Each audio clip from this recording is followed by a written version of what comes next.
롯이 소알에 거주하기를 두려워하여 두 딸과 함께 소알에서 나와 산에 올라가 거주하되 그 두 딸과 함께 굴에 거주하였더니 큰딸이 작은딸에게 이르되 우리 아버지는 늙으셨고 온 세상의 도주를 따라 우리의 대필될 사람이 이 땅에는 없으니 우리가 우리 아버지에게 술을 마시게 하고 동침하여 우리 아버지로 말미암아 후손을 이어가자 하고 그 밤에 그들이 아버지에게 술을 마시게 하고 큰딸이 들어가서 그 아버지와 동침하니라. 그러나 그 아버지는 그 딸이 눕고 일어난 것을 깨닫지 못하였더라. 이튿날 큰딸이 작은딸에게 이르되 어젯밤에는 내가 우리 아버지와 동침하였으니 오늘 밤에도 우리가 아버지에게 술을 마시게 하고 네가 들어가 동침하고 우리가 아버지로 말미암아 후손을 이어가자 하고 그 밤에도 그들이 아버지에게 술을 마시게 하고 작은딸이 일어나 아버지와 동침하니라. 그러나 아버지는 그 딸이 눕고 일어나는 것을 깨닫지 못하였더라. 롯의 두 딸이 아버지로 말미암아 임신하고 큰딸은 아들을 낳아 이름을 모압이라 하였으니 오늘날 모압의 조상이요 작은 딸도 아들을 낳아 이름을 베남미라 하였으니 오늘날 암몬 자손의 조상이었더라.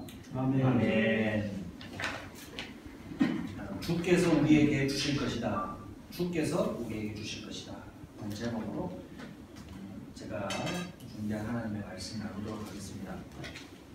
오늘 제가 택한 본문은 작은 성 소알을 떠나서 동굴에 피신하고 있는 롯과 두 딸이 아버지에게서 두 아들 모압과 베남미를 얻은 것을 기록하고 있습니다. 평지에 소알성으로 가게 해달라 하여서 그곳에 보내어놨는데 롯의 가족은 산에 있는 굴에 가서 거주하기로 다시 결정했습니다. 이대로 있다가는 자손을 얻지 못하겠다고 여겼던 그러한 위기를 느꼈던 두 딸은 정상적으로 남편에게서 아들을 얻는 것이 아니라 아버지에게 술을 먹이고 강제로 아기를 가질 계획을 실행하는 그런 내용을 기록합니다. 롯의 딸들은 어떤 마음이 있었을까요? 아마 여러분 묵상하시면서 질문해 보셨을 것입니다. 롯의 딸들은 왜 이런 행동을 했을까요? 도대체 무슨 생각이었을까요? 롯의 딸들은 힘써 혈통을 잇는 것으로 복이 보장된다는 오해를 하고 있는 것입니다. 이들의 처지를 우리가 이해할 수 없는 건 아니죠.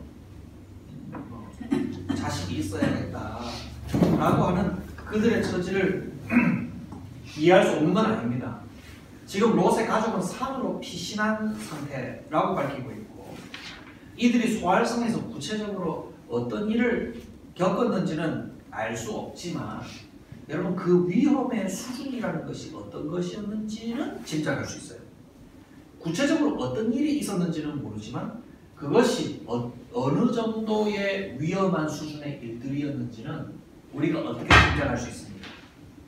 우리가 성경을 읽으면서 간접적으로 경험한 지식이 있잖아요. 그들 성들 안에서 일어나는 무섭고 추악한 일들이 있었죠. 평지, 소돔, 고모라 하나님이 처음에는 소알성까지 아마도 포함하여 모두 멸망시키려고 계획하셨던 그들의 죄악은 어떤 죄악들이었습니까? 하나님의 의를 무시하고 선을 넘어서 자기들에게 기쁨을 가져다 주는 일이라고 한다면 어떤 범죄도 예사로 여기고 감행하는 그러한 아주 악한 성들의 사람들이었죠. 롯이 아니었다면 롯이 피하였던 작은 성, 그 작은 성도 하나님의 심판을 피하지 못했을 성이었다는 것을 감안한다면 낯선 사람 롯의 가족이 그 성에 들어가서 처음 겪었을 두렵고 무서운 상황들은 우리가 구체적인 일들을 모르지만 기록하지 않아서 그렇지만 충분히 이해할 만하다. 산으로 도망하였다 하는 그 내용만 봐서 도망할 만한 일이었구나, 두려워서 도망할 만한 일이 있었겠구나 라고 짐작해 볼 수가 있습니다. 그런 점에서 산속의 동굴에 고립되어 있는 두 딸의 고민, 두 딸의 생각 어떤 것이었을까요? 아, 이들 도성 가운데서는 우리 자손을 이을 사람들이 없고 지금은 우리가 산속에 있는 동굴에 고립되어 있습니다. 우리 말고는 다른 사람들이 없으니까 우리의 가족을 잇고 우리를 보호하고 번영하게 할 가족들이 더 많이 있어야겠다. 우리의 안전과 행복을 보장해 줄 수 있는 자손들이 있어야겠다 라고 생각을 합니다. 생각을 한 거겠죠. 혈통을 잇는 것, 혈통 잇는 것은 생존과 번영에 있어서 꼭 필요한 것이라 볼 수 있죠. 그런데 오늘 본문은요, 이 두 딸의 행동에 대해서 참 잘했다, 그렇게 해도 괜찮다 라고 말하고 있는 것 같습니까? 아니면 그것은 잘못했는데, 선을 넘었는데 라고 얘기하는 것 같습니다. 선을 넘었는데? 라고 얘기하는 것 같죠. 이 성경이 기록된 모세의 5권의 책은 신명기의 가르침을 중심으로 하고 있어요. 하나님께서 출애굽기에 기록된 이스라엘 백성들에게 시내산에서 허락하신 그 율법, 모세가 기록한 그 율법의 기준으로 보았을 때에 아버지를 공경하는 일을 행하지 않은 범죄, 선을 넘었죠. 그리고 이웃에게 폭행을 행하는 것, 간음을 행하는 것, 폭력의 죄악을 범하게 될 거예요. 그 두 가지만 꼽아도 매우 큽니다. 아버지를 사랑하고 공경할 대상이 아니라 자식의 도리를 다 해야 될 대상이 아니라 도리어 아버지를 향해서 성폭력을 행했으니 성폭력 그 자체도 범죄 이후에 충분하지만 아버지를 공경하고 사랑하지 못한 그 잘못, 또 그 폭력의 대상이 아버지이기 때문에 근친이라고 합니다. 근친, 가까운 가족 가운데 큰 상처를 남기는 일이 되었다라고 말할 수 있습니다. 여러분, 이 두 딸이 행한 이 일들을 우리가 지금 그 창세기 19장을 읽으면서 어디서 많이 본 장면 아닙니까? 익숙한 장면들이죠. 어떤 점에서 익숙한 장면이에요? 여러분, 이것을 보면서 이와 비슷한 일들을 우리가 본 적이 있는 것 같다. 여러분, 떠오르지 않던가요? 이불? 지금 뭡니까? 자식이 아버지에게 성폭행을 행한 것이죠. 그런데 지금 오늘은 자식이 아버지에게 성폭행을 행하는 그런 장면이에요.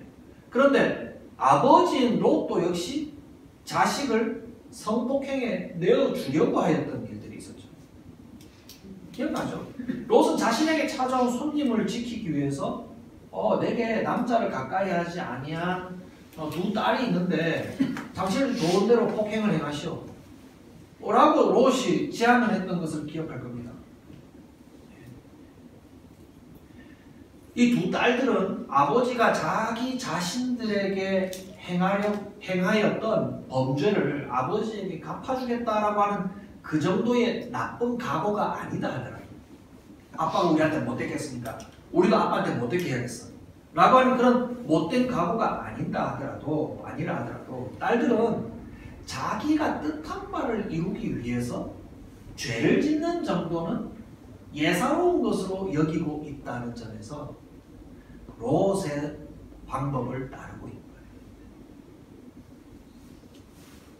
우리가 다시 확인할 수 있는, 지난주에 이어서 다시 확인할 수 있는 교훈은 범죄로는 하나님의 의를 이루지 못한다 라고 하는 것을 롯의 딸들은 무시하고 있는 것입니다.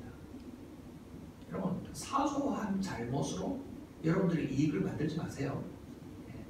실수로 어떤 이익이 주어졌는데 이게 좀 거짓과 관련되어 있고 남의 것을 몰래 가져가는 그런 잘못과 연관되어 있다면 아유 이게 얼씨구나, 나한테 이게 무슨 기회냐, 아유 공돈 생겼네 아유 은혜, 이거 은혜는 아닌가 하면서 은근슬쩍 잘못을 용납하지 마십시오. 그것으로는 결코 복됨을 이룰 수 없다는 것을 기억하셔야 돼요. 여러분, 아버지 롯으로부터 딸에게 이어진 이 죄의 무감각한 행위를 통해서 다시 이 사실을 확인하게 되는 겁니다. 생존과 번영을 구하려고 애쓰는 것은 이해합니다. 그러나 범죄로 이룬 것으로는 결코 복을 받지 못합니다. 하나님의 사람은 그런 점에서 작은 죄에도 민감해야 돼요. 내가 한 이 말로써 내가 한 어떤 행동을 통해서 나에게 작은 보상이 올 것이지만 그것이 누군가에게 해함이 되거나 누군가에게 서운함이 되거나 손해를 끼친다든가 하는 일이 된다면 나에게 적지 않은 보상이 이루어지는 일이라도 난 그거 안 하겠습니다. 작은 죄에도 민감한 사람이 하나님의 복을 풍성히 누리는 사람이 됩니다. 그러면 여러분, 딸들은 그렇게 고립된, 산속에 거하는 동굴만큼 고립된 형편이 어디 있습니까? 여러분, 그런 고립된 그들의 형편에서 어떻게 행동해야 했을까? 라고 질문해 볼 수 있겠죠. 우리가 기억하고 있는 큰 주제는, 이 본문을 더 품고 있는 큰 주제는 무엇이었는가? 여러분 기억하실 거예요.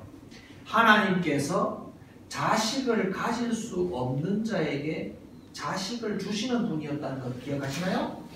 그것을 사라도 그리고 그의 남편 아브라함도 의심하는 사람들이었지만 하나님은 아이를 낳을 수 없는 가장 어려운 형편까지 일부러 상황을 만드시고 난 다음 그 가운데 자식을 주시는 것을 약속하시고 마침내 주시는 하나님이었다는 걸 여러분 기억하실 거예요. 여러분, 주제는 하나님은 모든 불임을 해결하시는 하나님이라고 오해하면 안 됩니다. 주제는 뭐예요? 하나님은 없는 것 가운데서도 있게끔 하시는 하나님, 죽은 자와 같은 자에게서도 생명을 만드시는 하나님, 모든 가능성 0%라고 여기는 가운데서도 가능한 것을 이루시는 능력의 하나님이라는 것을 믿어야 했다는 거예요. 여러분, 롯과 그의 딸들에게 너무 과한 것 아닙니까? 아버지에게서 배운 게 없다면서요. 아버지에게서 이어받은 것이 아무것도 없다면서요. 어떻게 이 딸들에게 그걸 기대할 수 있을까요? 기대할 수 있습니다. 왜요? 하나님이 롯에게 그리고 그의 딸들에게 찾아오셨잖아요. 하나님이 보내신 천사가 그들의 손을 잡고 성 밖으로 초자연적으로 구출해내는 것을 경험했잖아요. 그리고 그들을 구원해낼 뿐만이 아니라 그의 하나님의 의를 벗어나는 자들에게 하나님이 보이시는 그 무서운 형편을 눈으로 확인했잖아요. 눈으로 확인했잖아요. 여러분, 이 정도면 하나님의 권능을 상당히 해냈다고 봐야 되지 않겠습니까? 그러면 그들에게 기대할 만한 것은 이러한 거예요. 하나님의 인도하심을 등져왔던 그들의 선택은 계속해서 우리가 보기에는 하나님의 인도하심보다 이 작은 성이 더 좋아 보여서 거기를 가. 거기 갔더니 우리가 생각했던 행복이 없어서 다시금 도망하게 되었다라고 하는 그들의 경험을 통해서 얻게 된 지식이 뭐여야 되겠냐는 거예요. 하나님의 인도하심을 자꾸만 거절하고 우리 꾀를 가지고 우리가 스스로 생존과 안정과 번영을 구하며 살아왔던 그 선택의 결과들이 결코 복이 아니었구나. 오히려 위험과 불행뿐이었다라는 그러한 학습은 배워야 되지 않겠어요?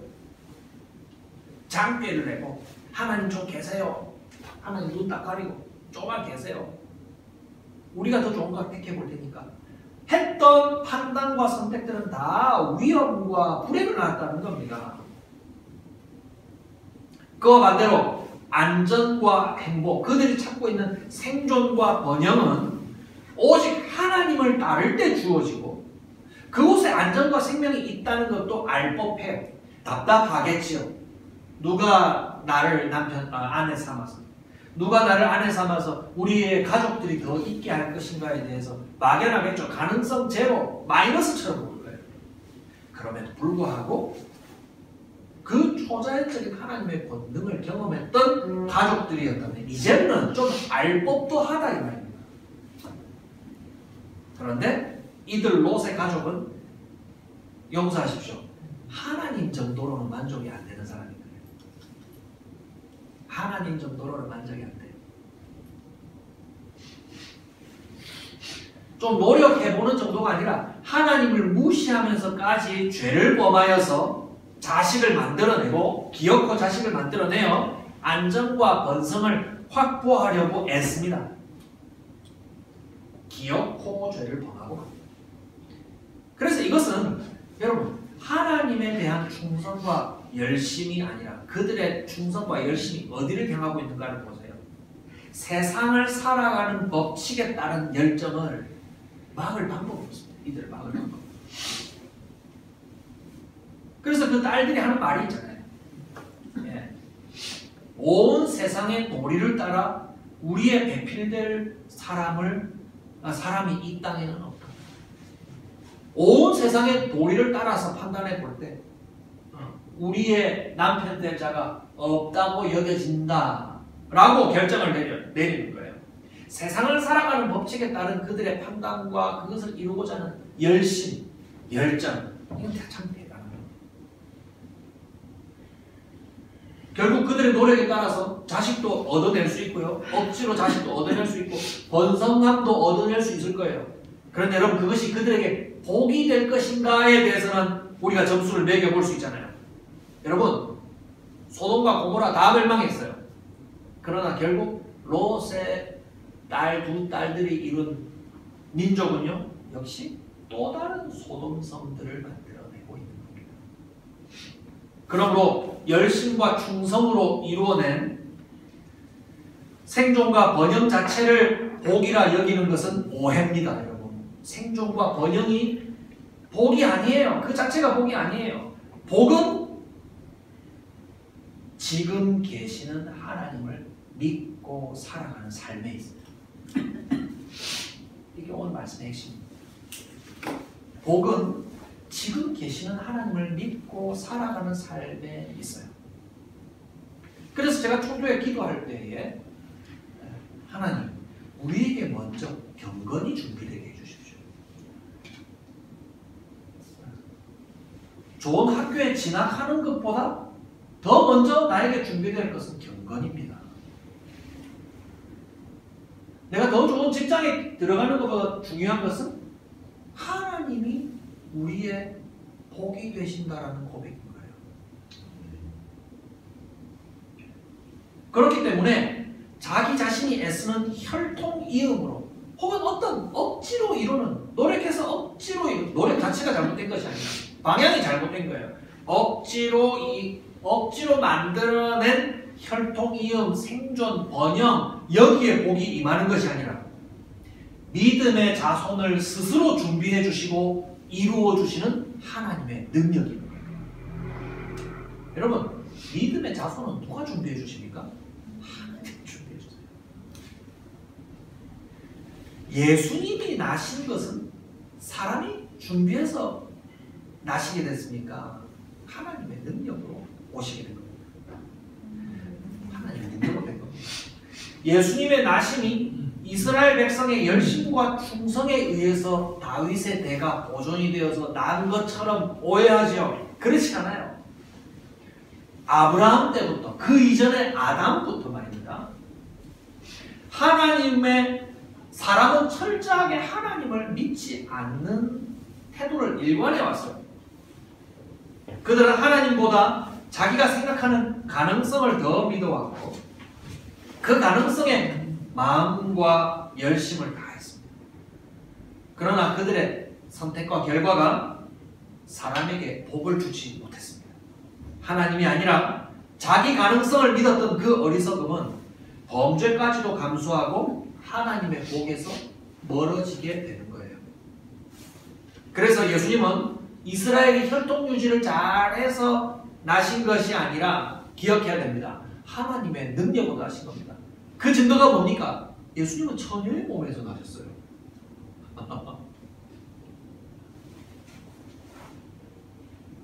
억지로 남편을 만들어서 자식이 난 것이 아니라 예수님은 극단적인 상황 가운데 처녀의 몸에서 능력으로 스스로 나셨다 이 말이에요.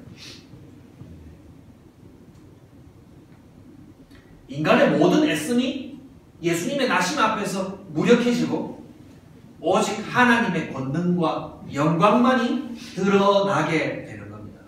온 교회가 예수님의 나심을 기념하는 절기를 지나게 됩니다. 지나고 있고요. 보통 생일 기념은 어떤 의미를 가지냐면요. 그 태어난 사람을 가족과 친구들이 환영해요. 너의 태어남을 우리 모두가 환영한단다. 그리고 너의 존재의 가치가 너무 우리에게 복되다. 넌 존귀한 사람이야. 넌 존귀한 존재야. 라고 하면서 그 사람의 가치를 막 북돋아주죠. 그러면 생일 축하를 받는 사람은 그런 얘기를 해요. 내가 이렇게 소중한 사람인지 나 여태 몰랐어. 좀 그런 경우가 있었어요. 저는 매해마다 생일 파티를 안 받아본 적이 없어요. 아마 제 기억하지 못하는 1살, 2살 다 받았을 거예요. 그렇게 저는 이제 복스럽게 자랐었죠. 그런데 군대에 가니까 안 그렇더라고요. 생일 축하를 못 챙긴 친구들이 많아요. 그래가지고 군대에 가면 생일 축하가 얼마나 초라하냐면요. 주머니 앞에서 전부 다 야 초코바이 다 꺼내라. 초코바이 모아가지고 대충 초 하나 해놓고 라이터 야 라이터 꺼내라 하면 담배 피는 라이터 꺼내고 탁 붙여가지고 이렇게 생일 축하를 해줬는데 이등병 저는 그 당시 이등병인데 이렇게 물러서서 이렇게 보는데 자기는 이러한 생일 축하를 처음 받아봤다면서 사실은 남자들 앞에서 이렇게 눈물 잘 안 흘리거든요. 감격에 북받쳐가지고 울더라고요. 제가 이걸 왜 얘기하냐면요. 생일 축하는 그런 의미가 있는 거야. 너는 몰랐지. 너는 우리에게 환영받는 사람이야. 너의 존재의 가치가 우리에게 얼마나 복된지 몰라. 참 축하해. 이렇게 얘기해 주는 게 생일 축하잖아요. 그런데 예수님이 태어나신 것은 사람의 생일 축하와는 좀 달라요. 예수님은 모든 인위적인 가능성이 배제된 상태에서 스스로 능력으로 나셨죠. 그래서 하나님이 사람에게서 환영과 존대를 받으시려고 하는 것이 중요한 것이 아니라 그것이 초점이 아니라 스스로 자기의 영광과 능력으로 나셨다는 것을 백성들이 알아보는 것이 중요합니다. 스스로 능력과 영광으로 오셨다면 여러분 무게를 따지면 어디가 높아요? 예수님의 나심의 무게와 영광이 훨씬 크고 그것을 알아보는 우리의 존재는 매우 미천하죠. 그러면 우리가 그 큰 무게 중심을 갖고 있는 예수님을 대할 때 예수님 참 잘 오셨어요. 당신의 가치는 우리가 인정해요. 물론 그런 고백을 하죠. 하지만 그것이 중요한 것 같습니까? 아니면 정말 놀랍습니다. 정말 그 능력이 상당하시군요. 깜짝 놀랐습니다. 너무너무 고맙습니다. 여러분 이것이 맞습니까? 후자가 맞다는 얘기예요. 예수님의 오심의 그 능력과 영광이 너무너무 크기 때문에 우리가 찾아가서 참 잘 오셨습니다. 환영합니다. 축하합니다. 당신의 가치가 참으로 높군요. 라고 칭송하는 것보다 그것을 훨씬 압도하는 것은 뭐냐? 너무나 놀랐습니다. 어떻게 이렇게 오실 수 있습니까? 주님의 능력과 영광이 엄청나군요. 저는 못 받았습니다. 라고 되는 겁니다. 그래서 여러분 복의 방향이 어떻게 됩니까? 우리가 예수님에게 가치를 인정하는 복이 예수님을 향해요? 아니면 예수님에게서 밀려오는 그 복의 크기가 우리를 향해요? 우리를 향하는 겁니다. 우리를 향하는 겁니다.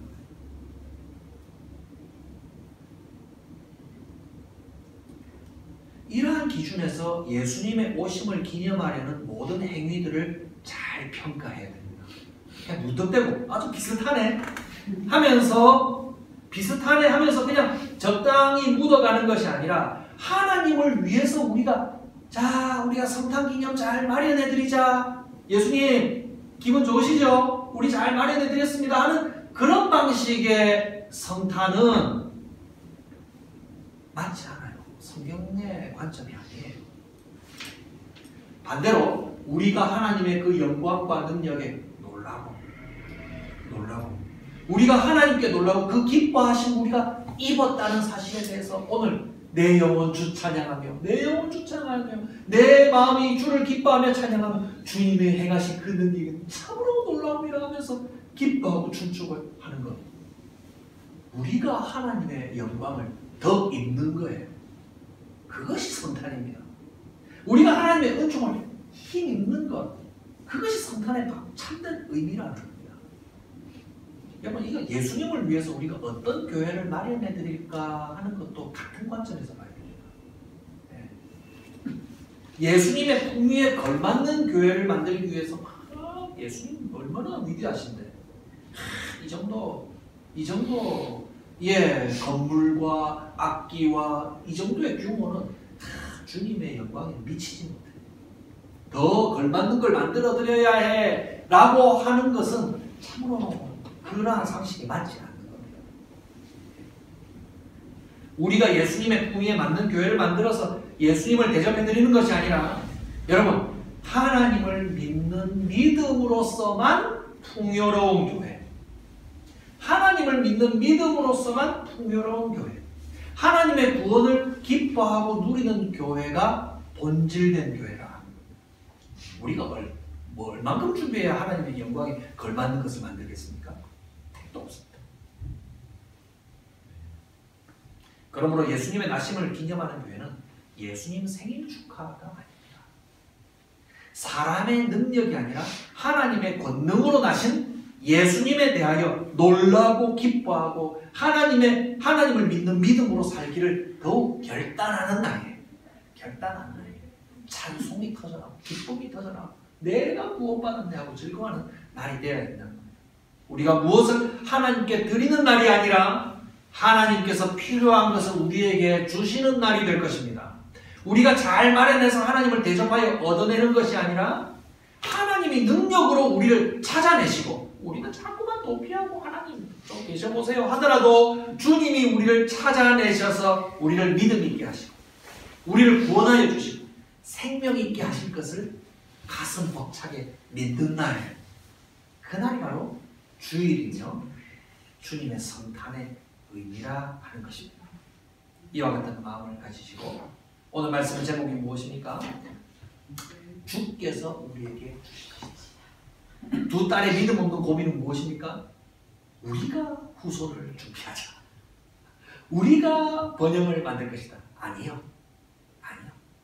가능성 0%, 가능성 마이너스라 하더라도 주께서 필요한 것을 우리에게 주실 것이다.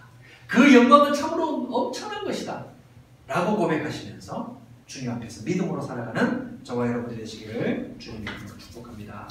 기도하겠습니다. 하나님, 주님께서 우리에게 필요한 것을 주실 것이다 라고 하는 가장 기본적인 이 고백에서 주님의 오심의 그 영광이 실로 우리에게 커서 날마다 주님을 배울 때마다 기쁨과 감사와 그 즐거움이 넘쳐나는 우리의 삶이 되게 하여 주옵소서. 세상을 살아가는데 먼저 필요한 것은 우리의 경건이지 우리의 실력이 아님을 고백하게 됩니다. 우리에게 먼저 확인해야 될 것은 하나님이지 우리의 실력이 아님을 하는 것을 알고 먼저 하나님 앞에 바로 서는 저희들 되게 하여 주시고, 가능성이 없어 보이는 일 앞에서도 결코 주눅들지 않고 내게 하나님이 계시니 그 능력을 의지한다라고 하는 믿음의 사람들이 되게 하여 주시옵소서. 예수님의 이름으로 기도드리옵나이다. 아멘.